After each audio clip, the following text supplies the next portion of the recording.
Yes guys, and welcome from me, this is Championship Manager 0102. Time for a little update on my Peterborough game now, with the update. Now of course, I've said this numerous times about the update is bullshit and stuff like that, and I think this is probably the most successful updated game I've had since the last, I don't know, 7, 8 updates, maybe more.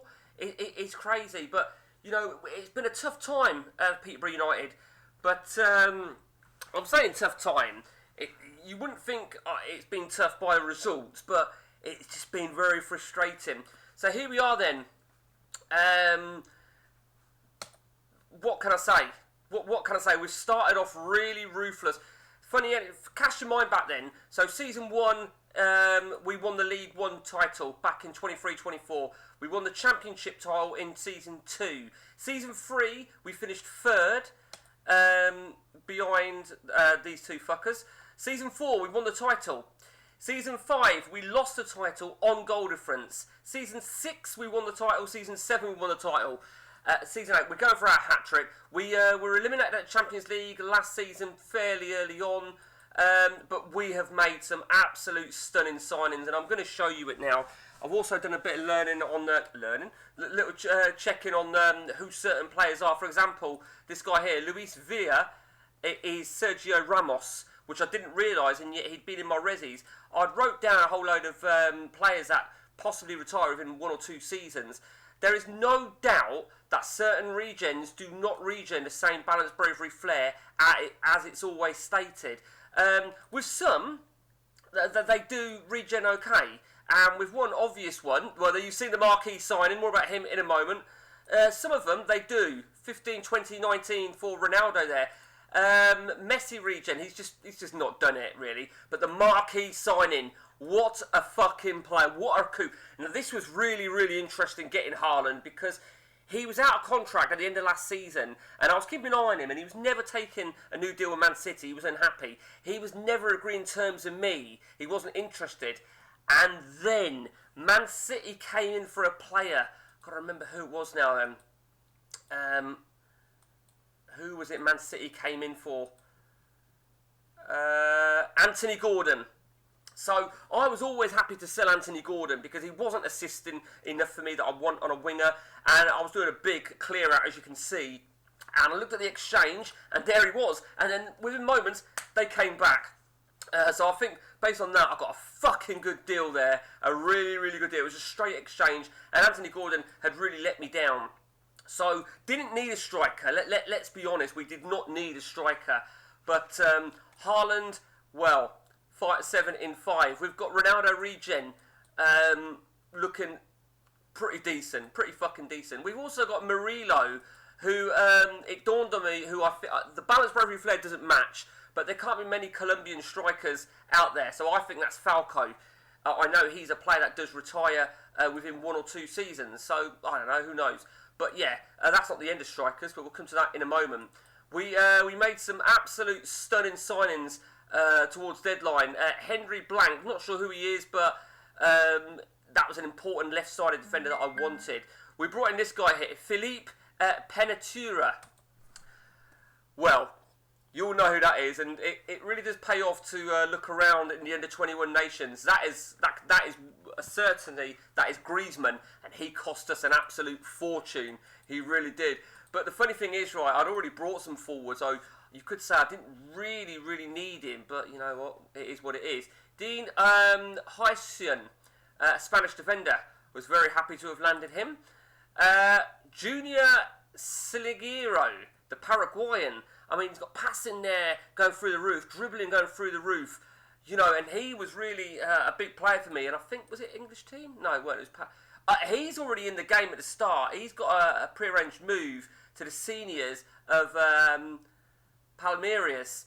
So I think we paid, like I say, we paid a lot of money. We spent an absolute fortune this summer. Kevin Vaughan. Now, Kevin Vaughan. Let me give you the lowdown on Kevin Vaughan. This was absolutely bizarre because I was looking at players that have retired exactly like this. I was looking at players like retired exactly like this, and I was flicking through, right, and I saw somebody. Now, there's a question mark, right? It's how long before a region comes in from when he retires? These are the players that retire. How long? But I saw a guy, okay, and no sooner had I seen that, I thought, okay, I'll keep a lookout for him. I then went and looked at my school search, and the guy that I just spotted was on the school search. Bizarrely, Kevin Vaughan. And that is, because he had the same balance, bravery, flair, same position, that is Raheem Sterling. And he was there at the same time as was Sterling, so maybe they come, well, I know they don't come instantly, I know that for a fact. Maybe he'd been retired and was still on that list for a while before he disappears. So he really is for the Rezzies, Vaughan. Ibrahim Friday, he was available on a free transfer, 16 years of age, auto value 2.4, we'll see. He popped up on Sunday, Friday, Sunday, on the school search.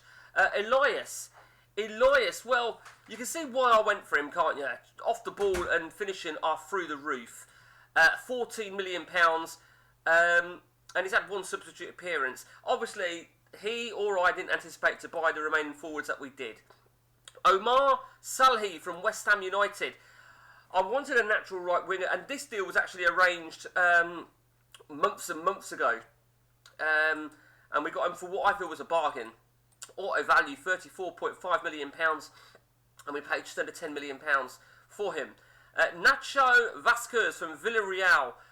Now, well, I'm not 100% sure who he is. Let me just go and check my my spreadsheet that I made of players that retire after potentially retire after 1 or 2 seasons. That I'm going to check, because that is one of 2 goalkeepers, Spanish goalkeepers, to my reckoning. 12, 11, 5. No, it's not De Gea. I thought it could be De Gea. Okay. 14, 16, 8. And it's not, right, okay, it's not Reina. So I don't know who that is. I mean, it's not even close. But this is my point about that could be De Gea, because he arrived in the game after a couple of seasons when De Gea may have... Well, do you know what? I don't think it is De Gea anyway. I think De Gea retired. It's still going. Let's just have a check at that. No, he has gone. Okay. I don't fucking know. But either way, quality goalkeeper, I think it's fair to say. And I've stuck him in the Rezzies for the time being. Okay, Erling Haaland, we've been on. Savio. Now, this was funny because I told you I wanted a right winger. And we got this deal over the line. And although he's predominantly a left winger, we got this deal over the line. And then we got the Haaland deal. So this is theoretically the replacement for Gordon. But he is left, which I'm not a big fan of. But nevertheless, Savio is a great player. 17 million. I feel we got a good deal in that. He's got a lot of key attributes. And he's only 26 years of age. Oscar Bob. Now, this was a very early deal. And I didn't want to pull it, to be honest with you. I thought about pulling out the deal. Then I thought, you know what, we're getting Haaland, and I've got some experience of playing Man City. Haaland and Bob tend to go well, but I don't know. Yeah, he's probably going to struggle to break in, and he'll probably go in the January window. He'll be unhappy. Luka Vuskovic. Now, he was a very early transfer, shortly after the deadline. I think we arranged him in February. A bit of a dodgy deal, really, because not only has he got an injury prone of 14, but you can see he got a red card from me already this season. I think that was in the Charity Shield, which I'll show you in a moment. So, good value, but I think, you know, he may lose it as well. He may well go, Vuskovic. And firstly, the first transfer was a guy called Hossam Falcon Perez from Pyramids. You'll know who that is, right? Now, I had this guy, I had a deal accepted. And I'd offered a contract roughly around the 20th of January. But because he had a release clause, so many teams came in for him. And it went past the 31st of January, so the window closed. So we had to renegotiate, which was actually not a bad thing, because a lot of teams that had bid for him then pulled out. I went for him, and I got him. That is Mo Salah regen.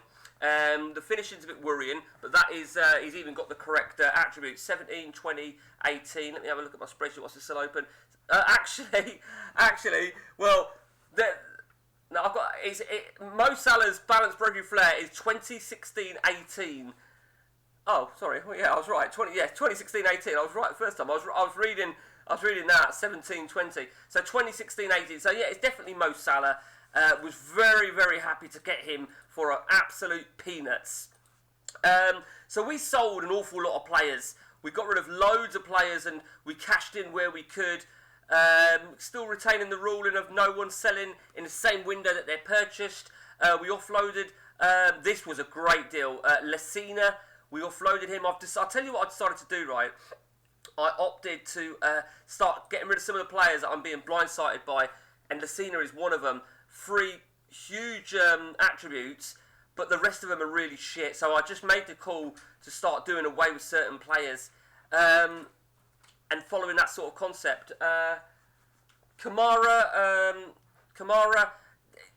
struggled with injury, to be honest with you, last season.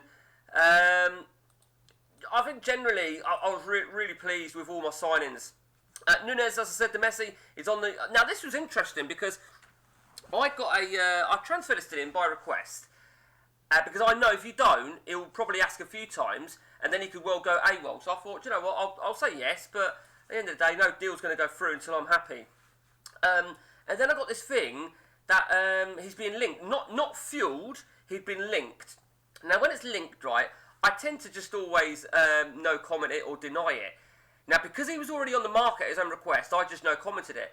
And the fans didn't like it, the chairman didn't like it. I've never had that before on a pure speculation bit of news. I've had it on praising, where I've done the wrong one. So, quite interesting really, quite interesting. So the Charity Shield then, I actually was a little bit angry with Vuskovic. I was a little bit frustrated, but we came good. We came good against Man United.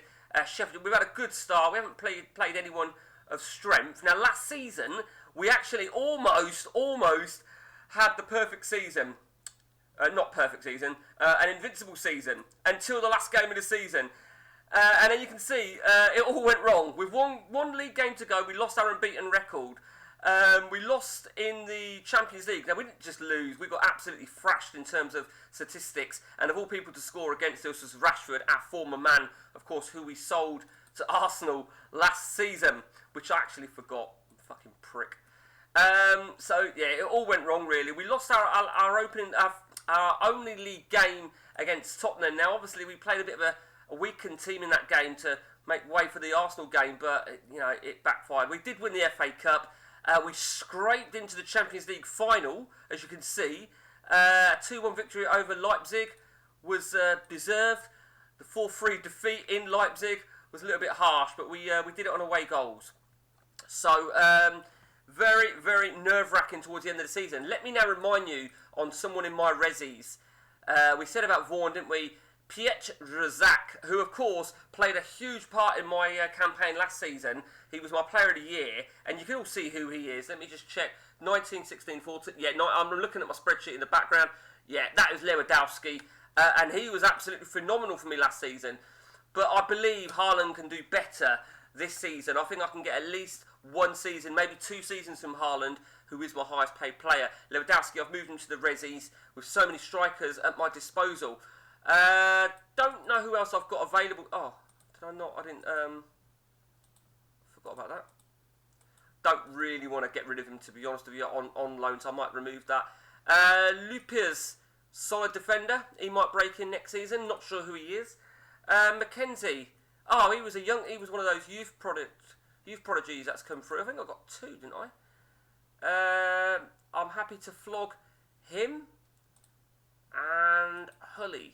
Yep, he can go as well. So no one really, not a big team in the resis like I've been used to in this game.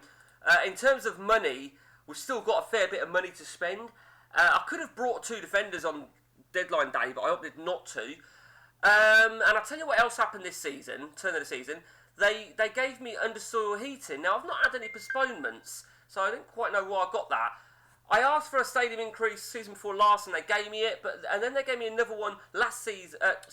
2 seasons before last. Last season, they gave me like 2,000. It's still shit. Of course, my training facilities are at top notch now. So yeah, so we're all ready. We're raring to go. We're raring to go for the new season. And Juric, of course, let me remind you, Juric, that is another one whose balance profile flair does not match that of Luka Modric, but it is definitely Modric. I don't give a shit what anybody says.